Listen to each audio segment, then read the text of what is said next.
Alright, hello everyone and welcome to another builds video. Today we're talking about Hildryn, also to address questions that I saw in the last video, which was about Grendel.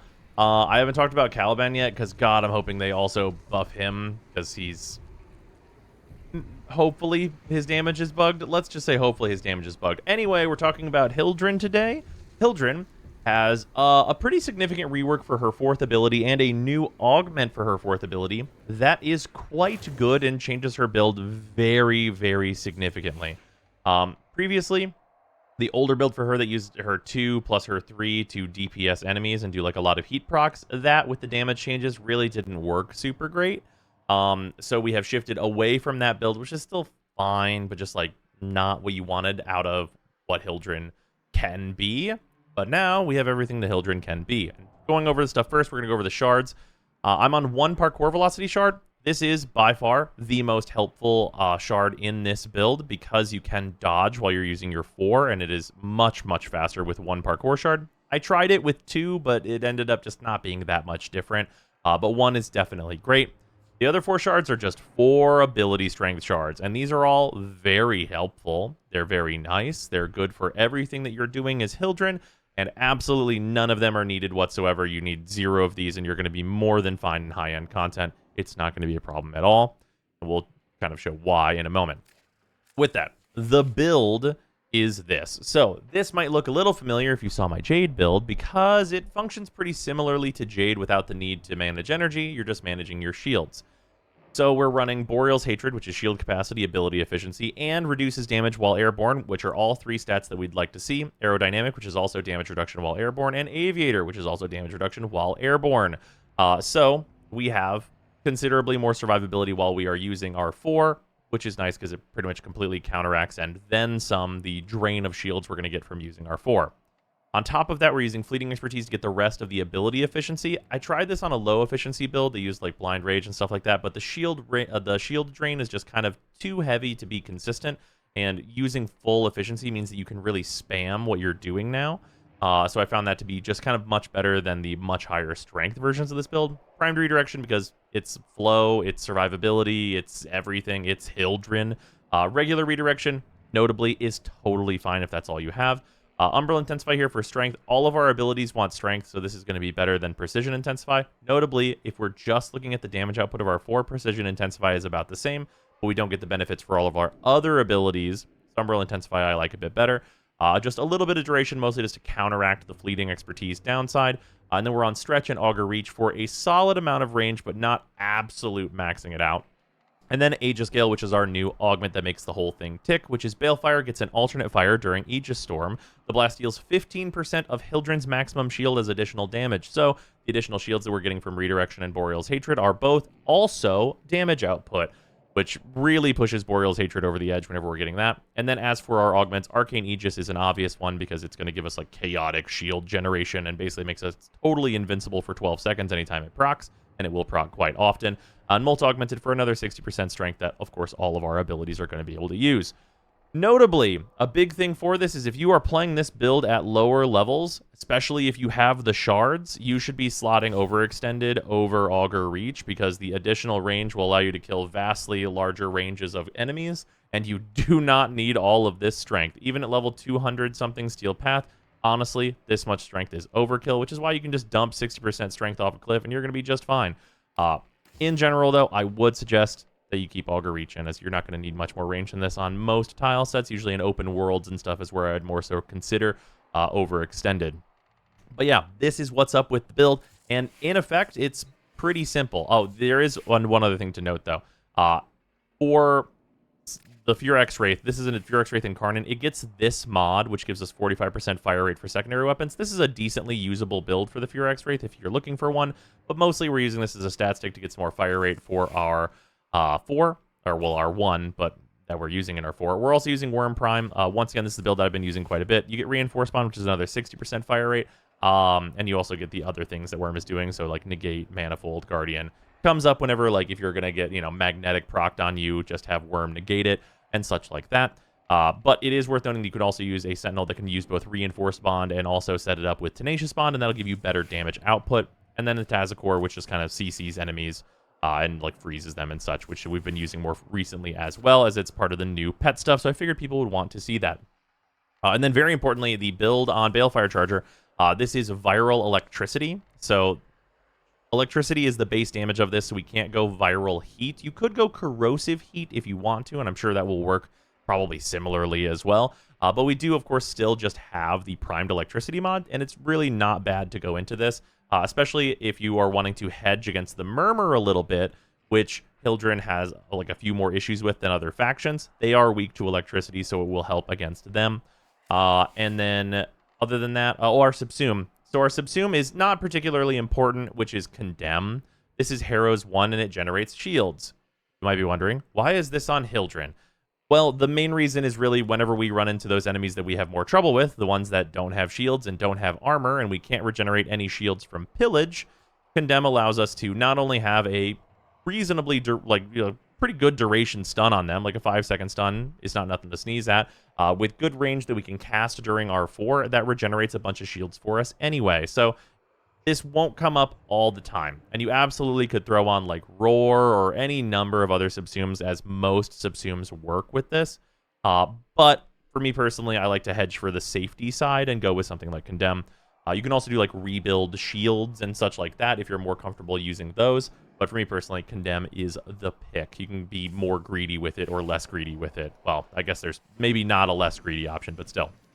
So the general gist for this build is, you know, you'll have enemies or whatever, and then you won't. You're going to hit 4, they're going to get lifted, you can move pretty fast now, and then you just hold alt fire to kill them all. Obviously, that was like without using Hildryn's other stuff, which is just a significantly powerful armor strip and stuff, and whenever you're fighting armored enemies, you should be armor stripping them. And you can see the air dodges get us to move around. Important things about her 4, though, it does have a height limit, so I'm trying to go up here. It is a height limit based on how far off the ground you are, so this is more of a hover. And whenever you change terrain level, you get your height limit changed based on what's below you. So if I go over here, I will fall a little bit. And this is only notable because whenever you're traversing certain tile sets that have bottomless pits, you can still fall into those, but also you can normally just, you know, with the parkour shard in, at least you can just dash over them. And whenever you end your 4, you do slam down to the ground. So, overall, it's pretty good. Showing this off against like the Murmurs just a little bit real quick. They don't like it. Fulmination does multiply whatever your modded range value is on Balefire, so that's why we have the amount of range that we do, and then also Fulmination. And it's also why you can go overextended and get vastly more range, because it is multiplied twice. But yeah, that's what's up with Hildryn right now. We're going to jump into Coup Fortress and just kill some guys. We've been seeing very good results with that, and I don't imagine that that's going to change. All right. In we go.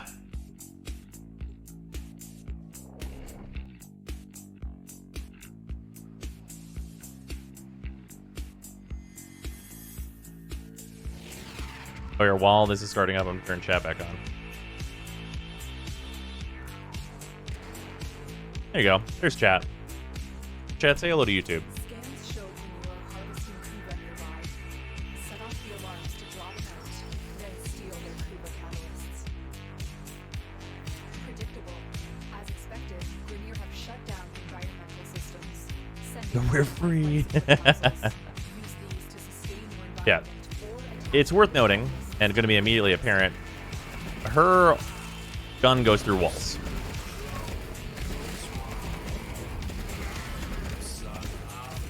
It does not have a line of sight restriction. So you can shoot this through walls and all kinds of nonsense and hit enemies before they come through doors and so on and so forth.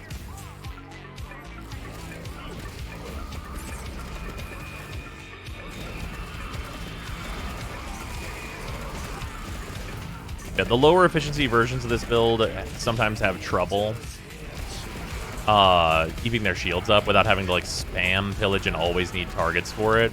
Whereas with this one, it's pretty cheap, so we can just kind of roll around and kill them all.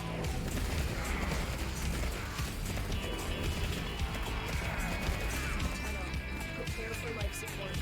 And throw our 2 out every once in a while. Also notable, because I think there may be some confusion, because some people sometimes get confused about this. Shields are also stripped by pillage, so there's no trouble with Corpus.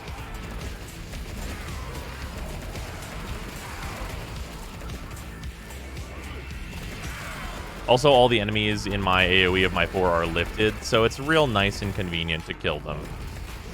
I've delivered a life support capsule to the area. Activating it will buy you more time.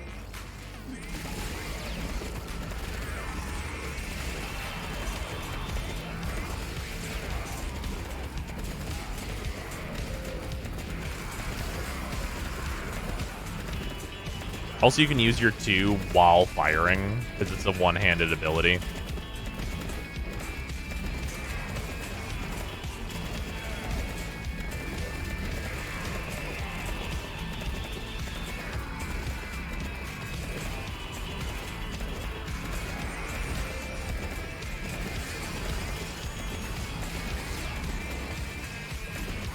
Jim Jade, damn.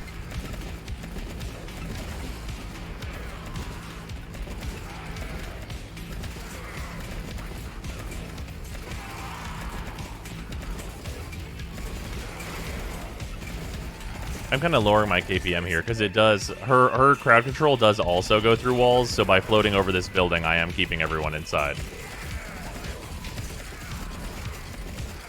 You can see in terms of height, generally it's not a problem. Even in like a really big tile like this, you kind of just have to like stair stack it to get up places. Because like if I fall all the way down here, fall all the way down here, like the minor height restriction is a thing. Like I can't just fly straight up this, at least not very easily. I'd feel like kind of close and kind of like jank my way up. Skyrim horse it a little bit, but you know. Downstairs and such is like all pretty chill.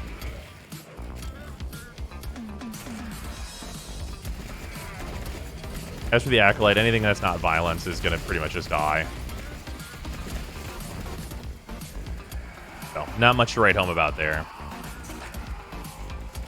I probably should move to a better tile for this, but like also it doesn't matter.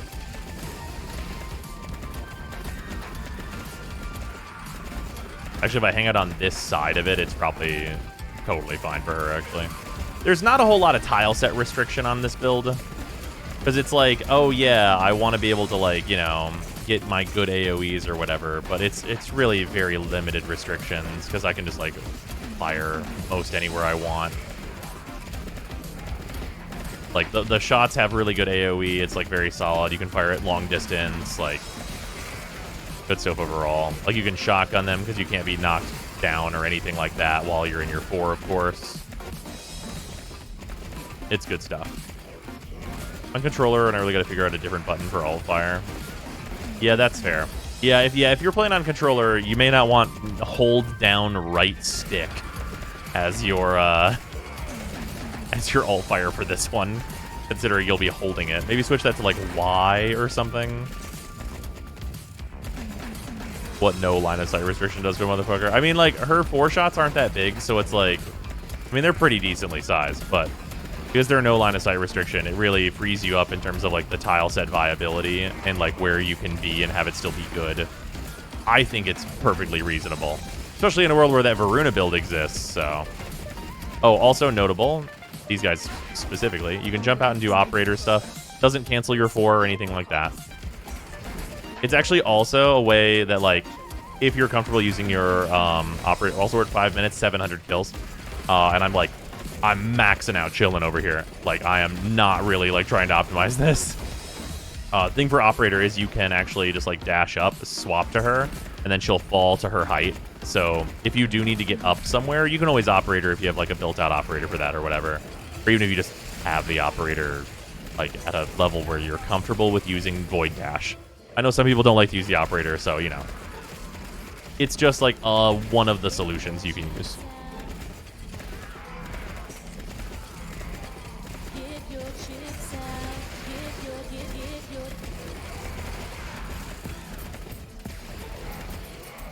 Yeah, it is very good.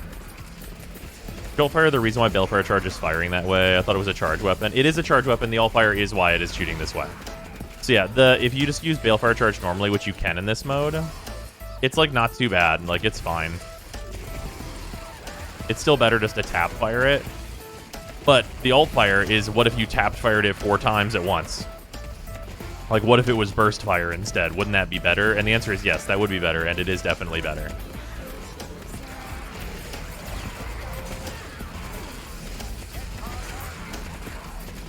Like, do you absolutely need her 4 augment in order for this to, like, be okay? No. Do you need it in order for it to be good? Yes.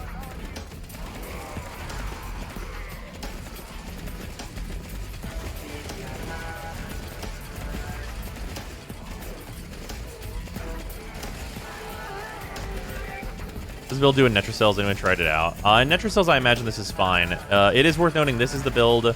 Well, a worse version of this build is what we took through EDA this week. And for anyone who's done EDA this week, it's a particularly brutal one. And we did absolutely fine in it. Like, it was not bad at all. Like, of course, that's, like, the toughest place for Hildryn, because the Murmur, who very often do not have shields or armor. But still performed very well there.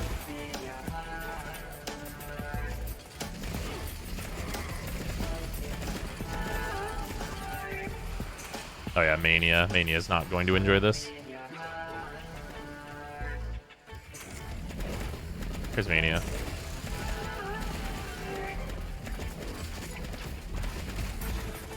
Bang bang.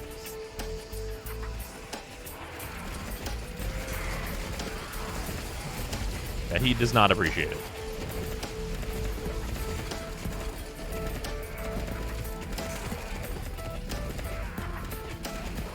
Yeah, the max efficiency really just allows you to just, you know, saturate an area with explosive shots.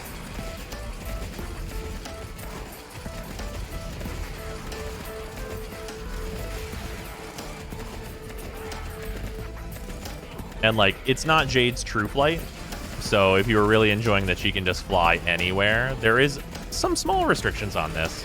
But I feel like it is actually fine and makes her feel a bit different than Jade in terms of, like, how you move through levels.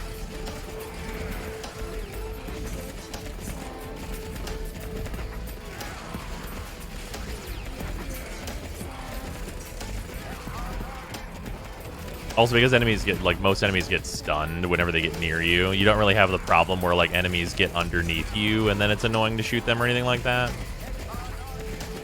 Unless they spawn there.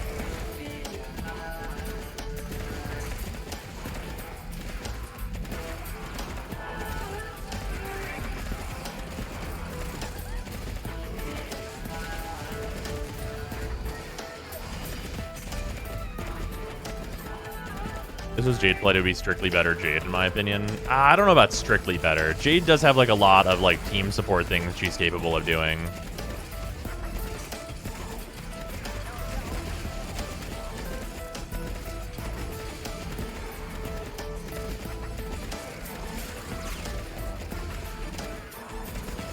Like, the biggest difference is that, like, for Jade, you have to manage energy. In this, you have to manage shields. Managing shields is... it's easier until it's not, right? Like, once enemies do enough damage to do, like, real damage to your shield, it becomes a lot harder. Is that level, like, you know, usually, like, level 1,000, 2,000? Also, yes. Well, you're getting to, like, the end of, like, Steel Path Circuit. They're, like, at least past where most people go. Before it really will become much of a problem for Hildryn. And that's 10 minutes. 73 kills. Pretty good. In terms of speed, I think we need to go all the way to the bottom. No, it was the middle.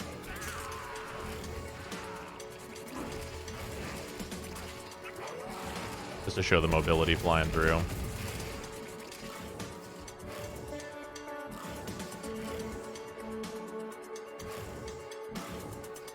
Even over pits, you can just dash, of course, as I talked about before.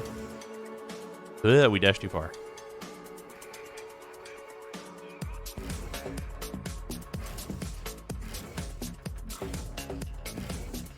Yeah, we tried the second parkour shard. Obviously, you can try it instead of one of the strength shards as well, but I didn't find it to be significantly faster than just one.